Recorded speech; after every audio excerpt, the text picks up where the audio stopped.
so much truth in that, isn't there? Yes, Yes. it is. Yes, it Yes, is. sir. Yes, if we could just capture that moment, just keep it with us every moment of the day, throughout our day. You see the world differently. You see the world as God sees the world. You'd see through the eyes of love. You'd feel the heart of understanding and compassion. We would value ourselves and value each other.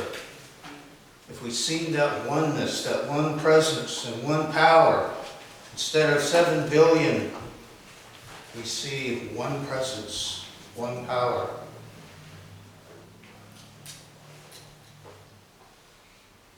You know, Paul tells us in Thessalonians that in everything give thanks. This is the season for feeling that thanksgiving, for counting our blessings as we come together this week with family and friends, and we celebrate, we count our blessings. Amen. Yes, And sir. sometimes we ask ourselves, now why do we want to be thankful in all things? And Paul didn't say, be thankful just in the feel-good things, did he? He said, in all things, Amen. give thanks. All things give thanks. And you know, when I was growing up, I used to think, well, that's just something I had to do. It was just part of being a Christian. You just have to do it because it says so. Right there in the book.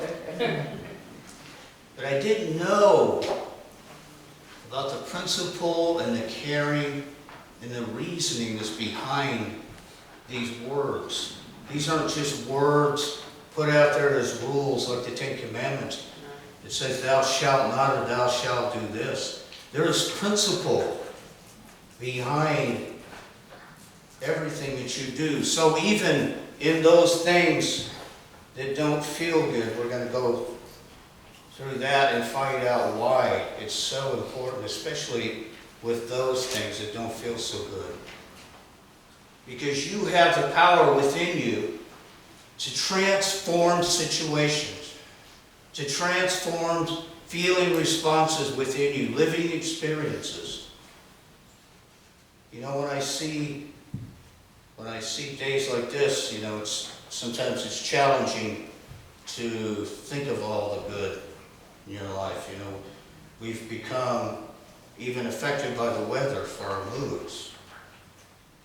But you know, when you see, I've always wondered about the birds in the morning when they're singing in the morning.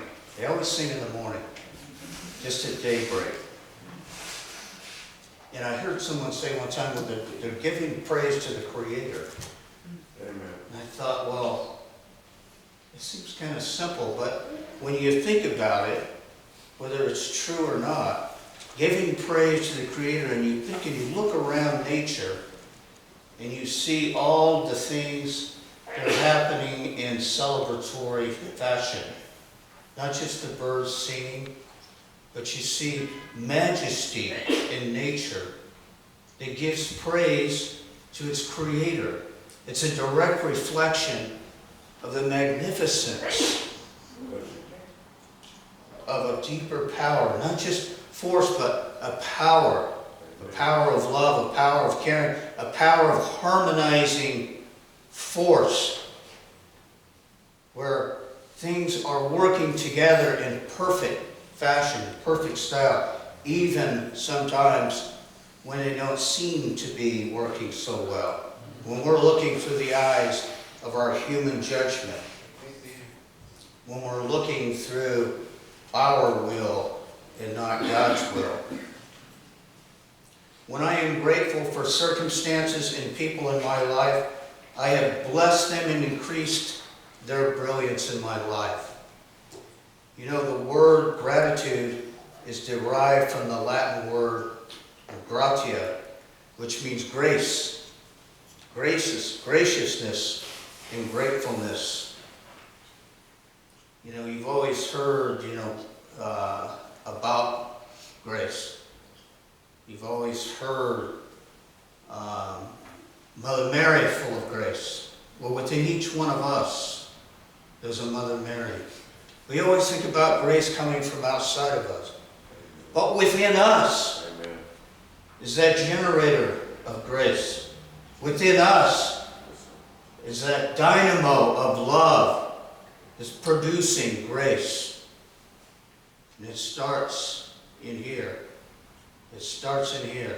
Blessing the heart that generates that grace. When I bless, when I find gratitude in my circumstances, when I find gratitude in the people around me, I have just given grace. And I have created a situation and circumstances that will be a reflection of that. We go back to cause and effect. Everything that you see and that you around you is past tense. It is an effect of how I see myself, of how I see the world. When I am grateful for things around me, when I am grateful for the people in my life, when I see through the eyes of God and I see the talent and the ability that they have, I can overlook the bad behavior. I can overlook those things. And what happens when I set that up around me? It invites other people around me to do the same.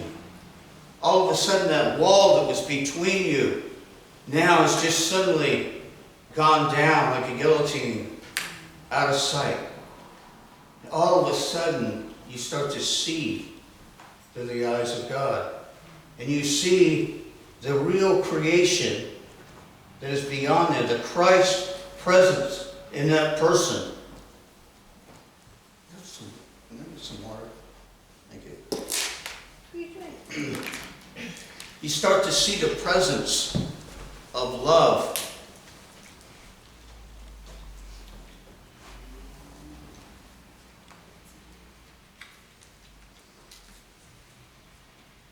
And it all because you have decided to change your perspective.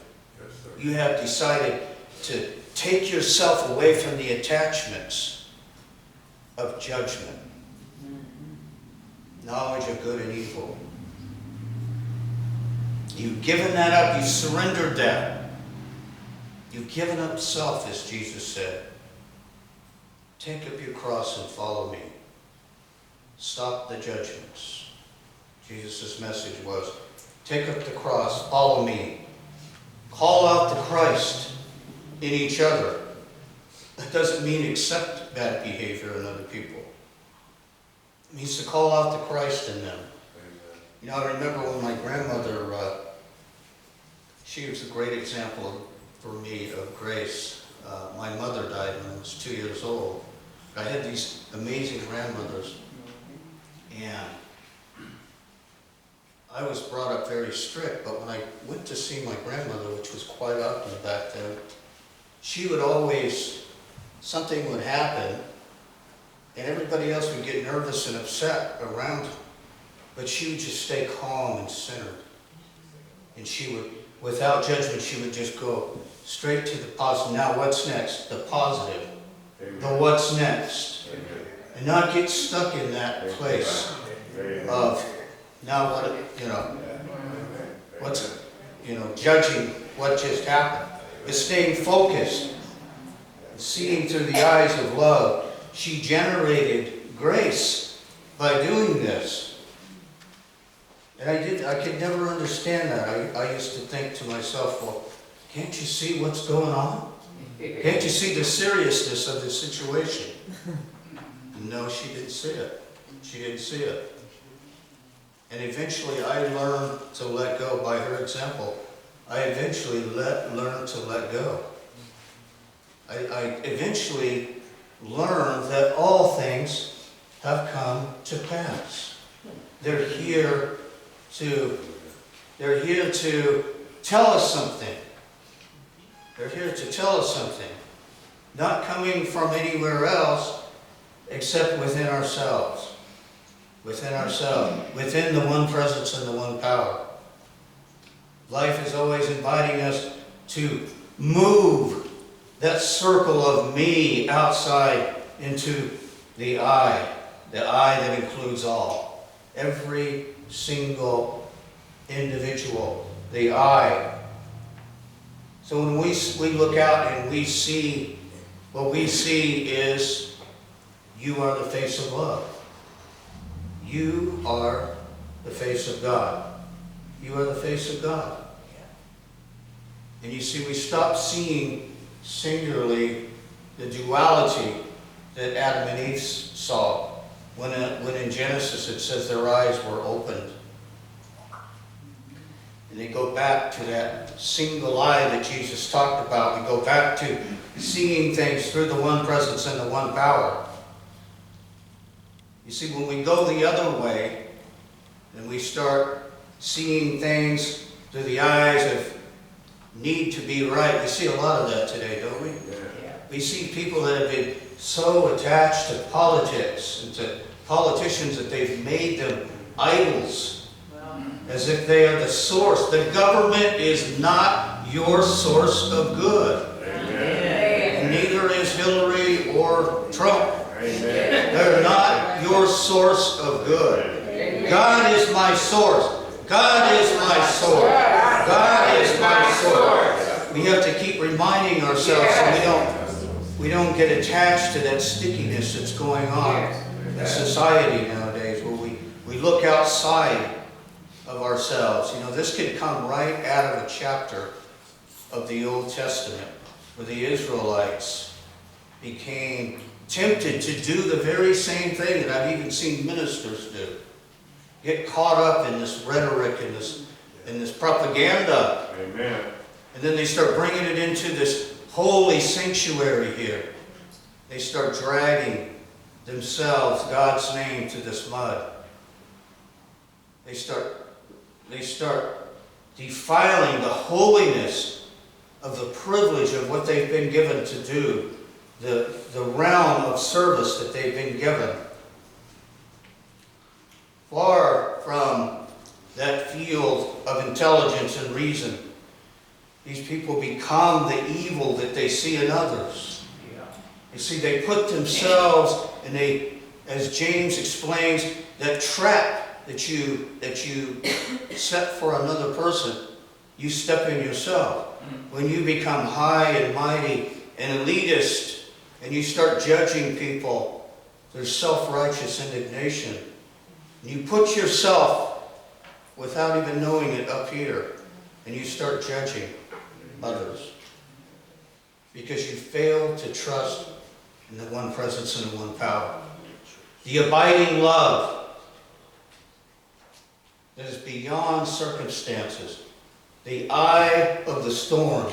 In the center is where you're invited to go, to stay.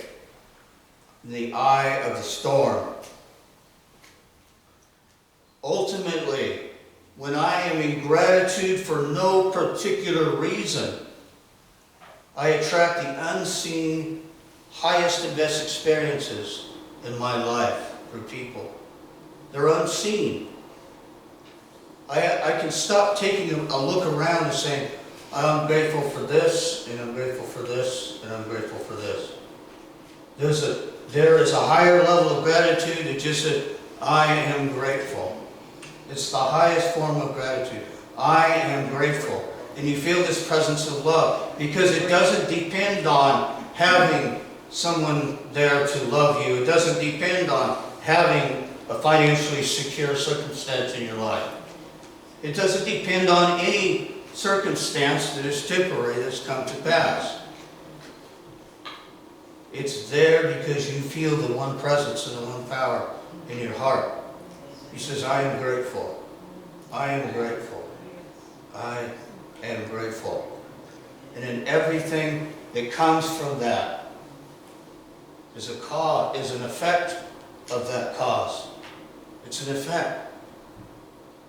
The blessings that come from living in gratitude are much, much more than you could ever imagine. You can't begin to map out what is in store for you when you just do and follow what Jesus advised us to do. What was the number one golden rule? Love God with all your heart, soul, and mind. And love your neighbor. Love your neighbor as yourself. You are the face of God. See, Meister Eckhart said, you cannot love God if you do not love your neighbor. You cannot love any of that triangle. Yourself, God, or your neighbor. Every single one of them has to include love. Love, love. The God above, the I within, and the I without. All three of those have to be full with love. If you can fulfill that strongest geometric shape in the world, the triangle. You see, without love,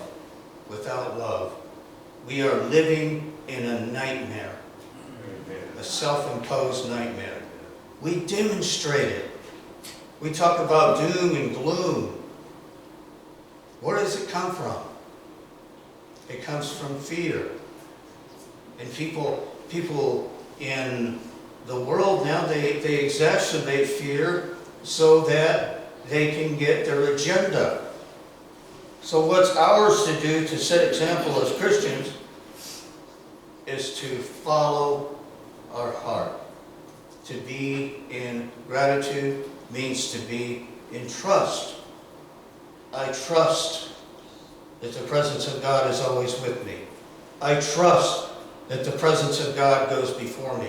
I trust that even though I'm feeling contentiousness and I'm experiencing separation and fear and anxiety in some of my surroundings, I trust and know